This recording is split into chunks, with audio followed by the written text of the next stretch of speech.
So these fish have been genetically modified so that they have genes from animals that bioluminesce. These are called glowfish, and they have genes from bioluminescent jellyfish and bioluminescent coral. And so that's why they bioluminesce when you put blue light on them.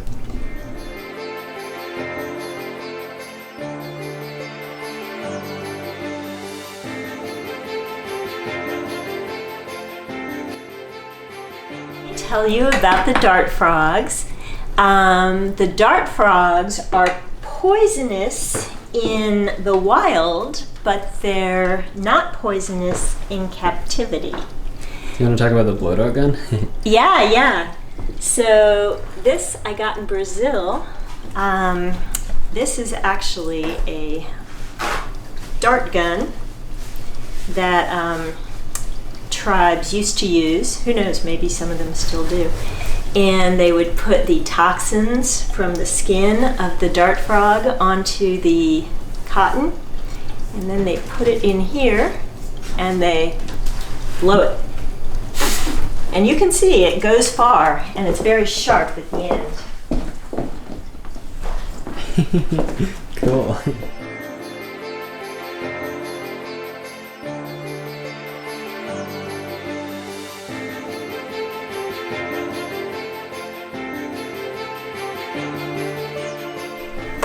Now let me tell you the difference between poisonous and venomous. So poisonous, if you eat them, you'll die or get sick.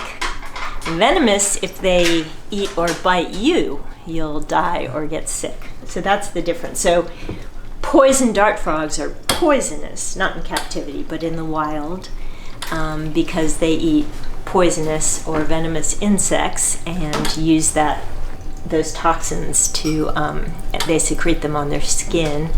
Now,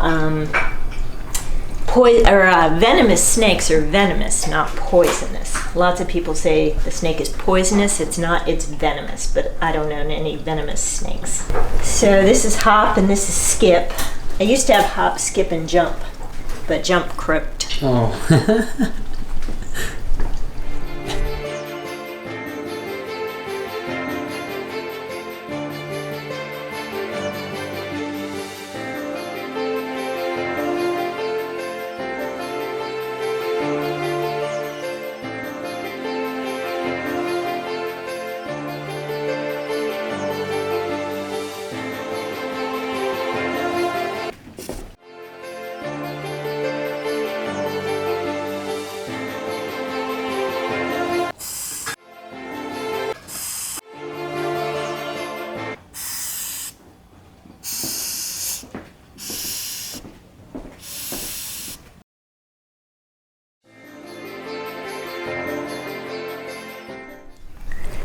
So here are some hissers. They're often called hissers.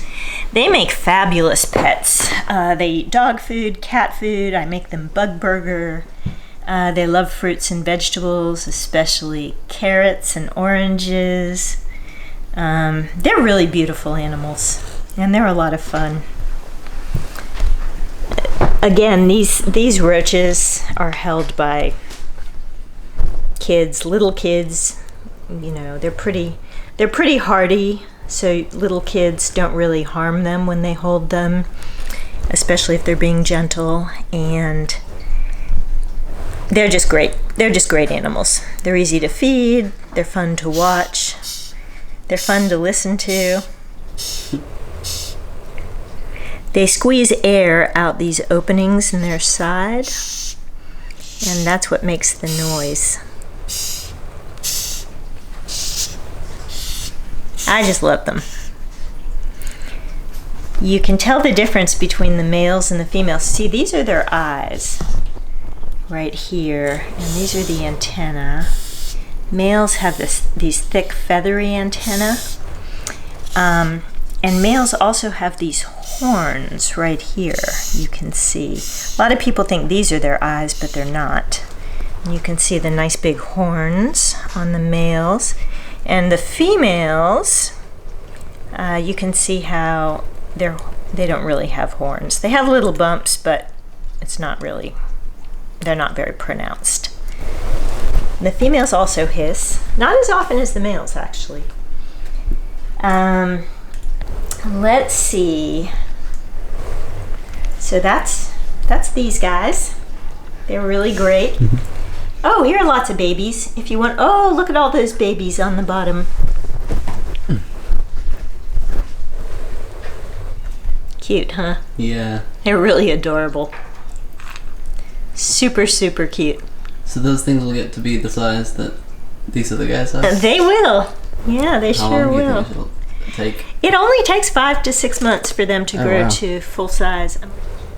They're very communal. You want to own at least 2 of them because they like to be with their buddies. They have live birth. All the babies are born live. Wow. They usually have about 30 babies at a time. I'm worried that these babies are getting squished. They have about 30 babies at a time. And they're just great pets. They really are. They're just fabulous pets. If you want an insect as a pet, I highly recommend starting with these. And you can see they're insects. They have 6 legs. You can count them. They're pretty sticky. Like, they've got little hooks at the end of their legs, and it's actually kind of hard to pull them off. So you can see 1, 2, 3 legs on each side, although this one's kind of not being cooperative. There we go. And you can see the females, they have thinner antennae. So you see how thin these antennae are. They don't have the thick feathery antennae.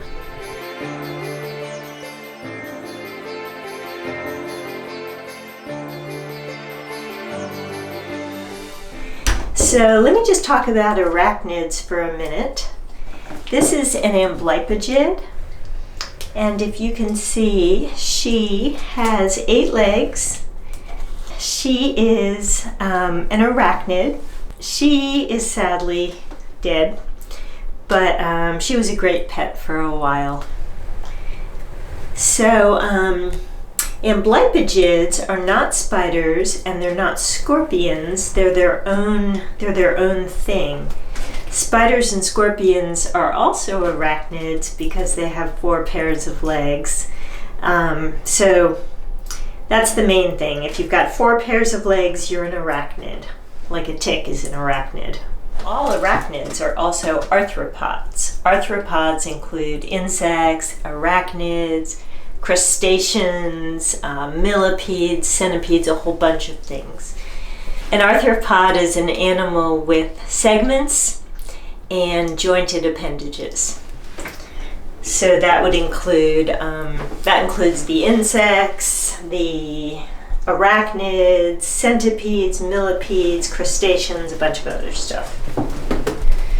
So here's one of the scorpions. And we can look at her or him.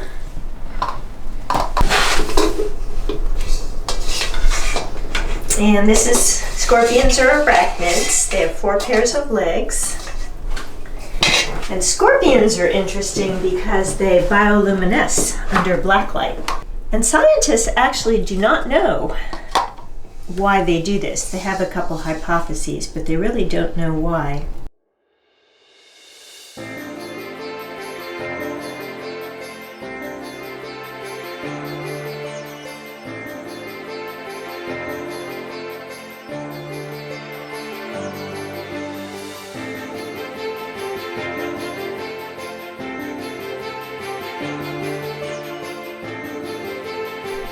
And then when they're under black light and regular light, you can see they glow this gorgeous blue.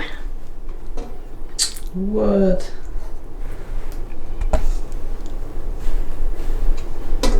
They're just beautiful animals.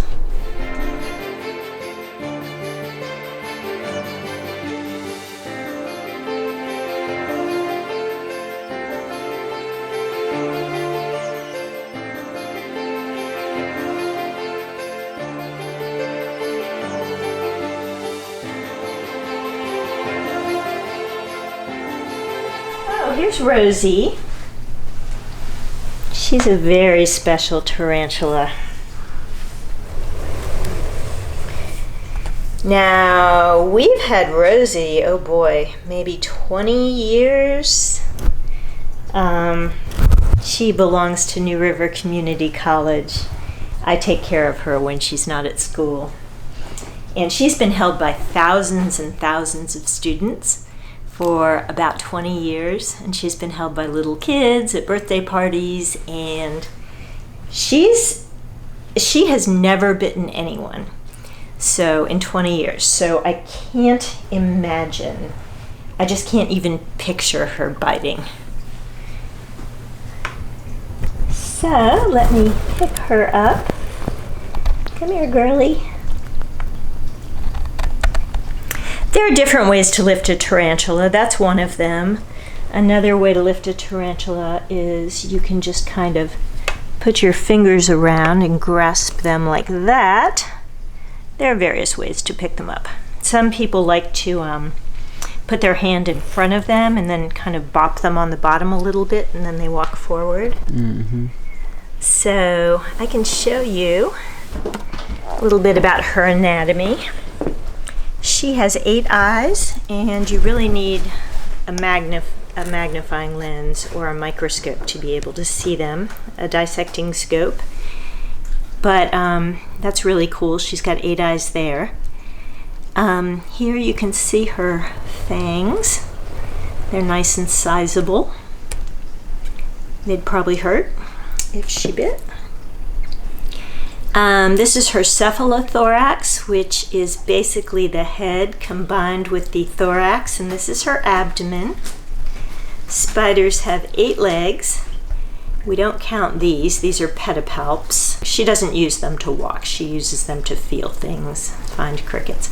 So you can count the 8 legs, which is why spiders are not insects. Insects have 6 legs. She feels really interesting. She's relatively heavy.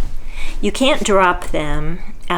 These are ground dwellers. She's a Chilean rosehair tarantula, and Chilean rosehairs are ground dwellers. So if she fell, even from like a foot, she could die. Oh wow. Yeah. She does produce web, but she doesn't create a web in the air. You can see the web in her cage. That's pretty much what her web looks like.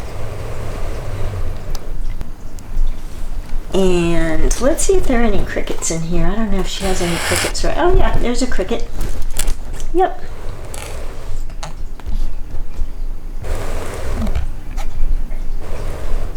There you go, Rosie. Lunch.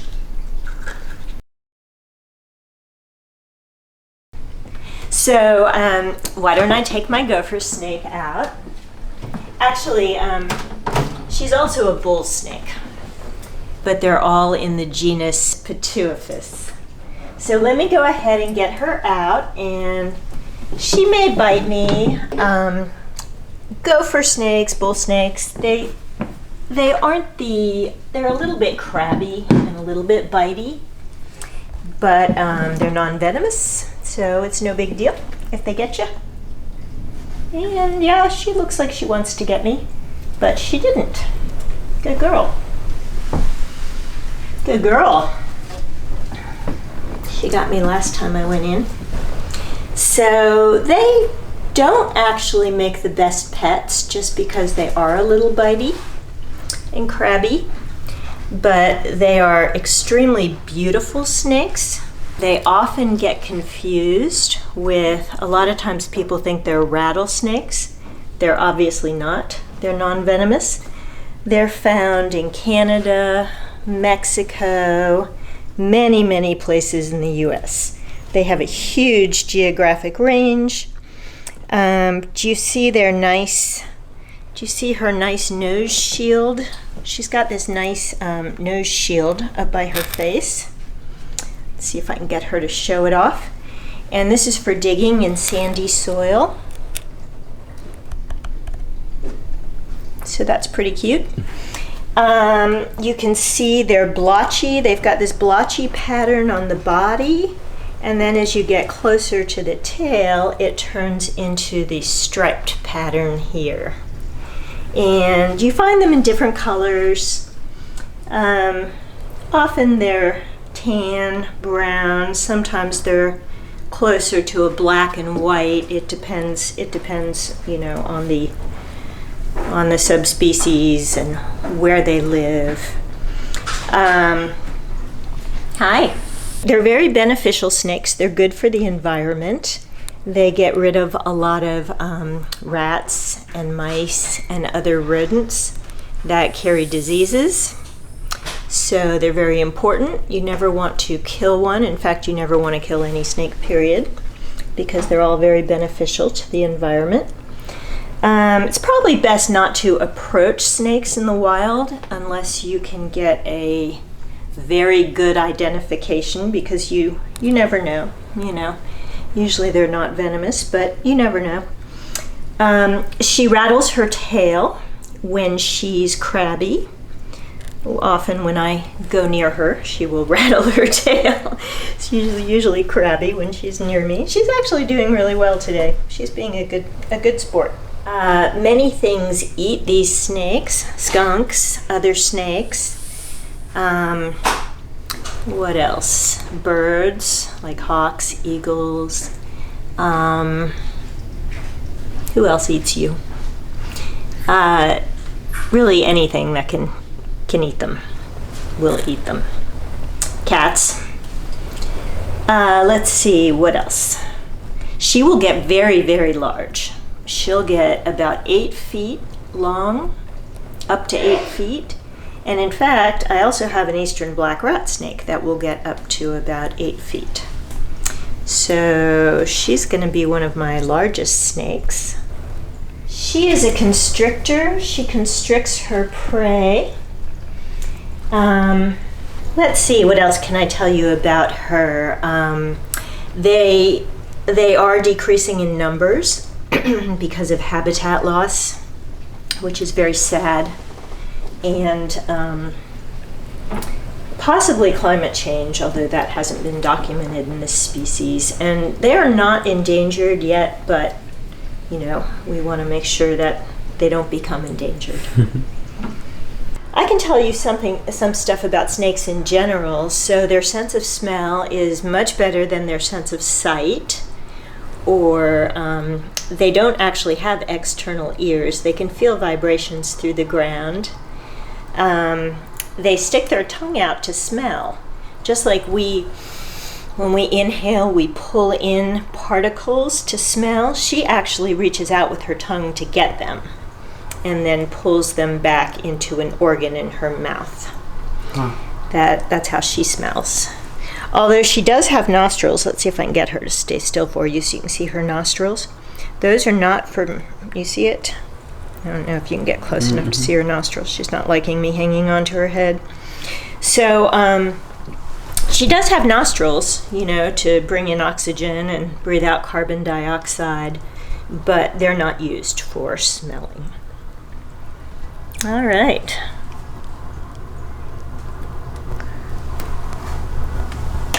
She's a good girl. As bull snakes go, she's relatively friendly. Although snakes, honestly, you can't really think of them as friendly or not friendly. Snakes are either hungry or not hungry, and they either think you're prey or they don't think you're prey. And some snakes are very voracious eaters, like bull snakes and black rat snakes, so you're much more likely to get bitten by a snake that is happy to feed all the time. All right. I think that's a bull snake. So this is Kellogg, and Kellogg has recently shed.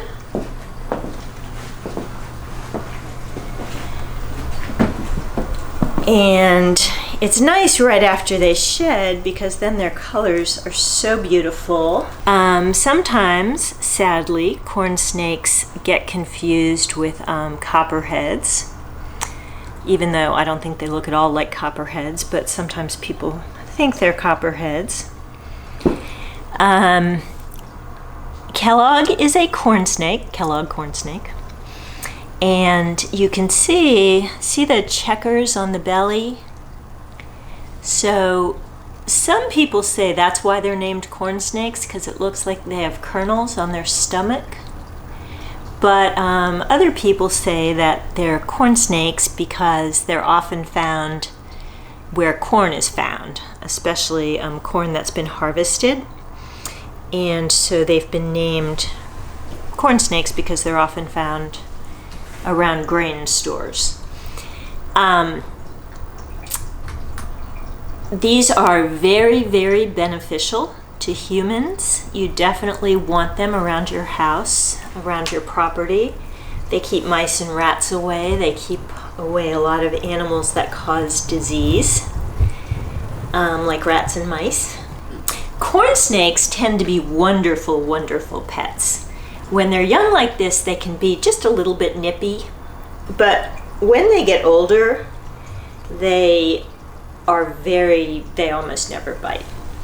They figure out whether you're their owner or food very quickly and really don't bite when they get older.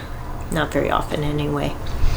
Can you see the beautiful, beautiful red and black and orange and yellow colors? Yeah. And you can see she has dark eyes. See her eyes? They're not red. She's not an albino. My other corn snake, Maisie, is. In captivity, I feed them frozen mice that I've thawed. So that's called frozen thawed. She does not eat live.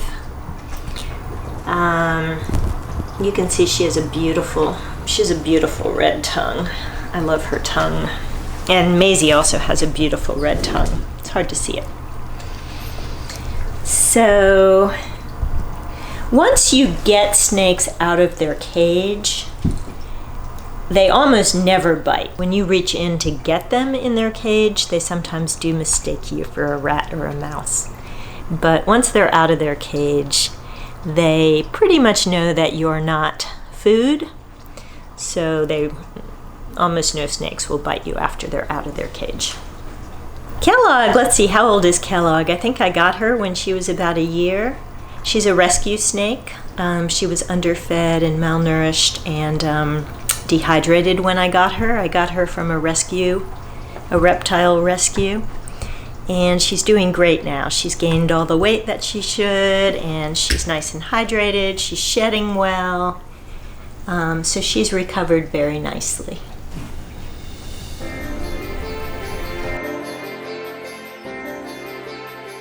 So I got a call about a year ago that there were snake eggs on a playground, a school playground, and they wanted me to relocate the eggs.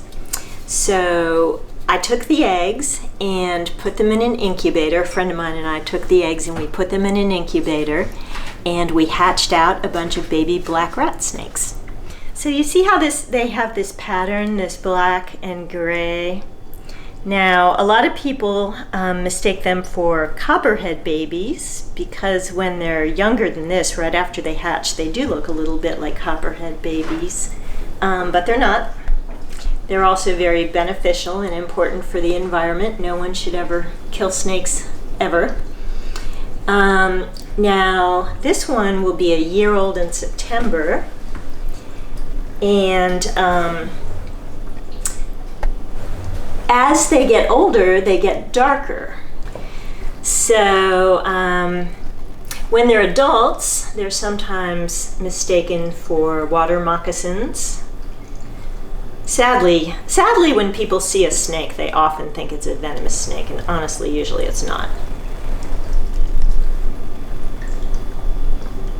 So this is my crabby black rat snake baby.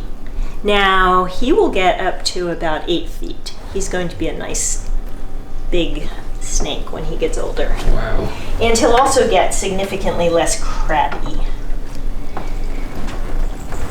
So I'm looking forward to that day. Now, anytime you have a snake as a pet, You either need a heat lamp for the top of the cage, or you need an under tank heater with a thermostat. For example, Red has an under tank heater here with a thermostat. And you want to keep North American snakes. All of my snakes are North American snakes. You want to keep them between 85 degrees on the warm side, 70 to 75 degrees on the cool side. They really need a hide on both the warm and the cool side. This is aspen bedding. Pine bedding is very dangerous for them. It's bad for their respiratory tract. It's very important to buy bedding that is specific for snakes and reptiles. You don't want to buy bedding that works for mice and rats.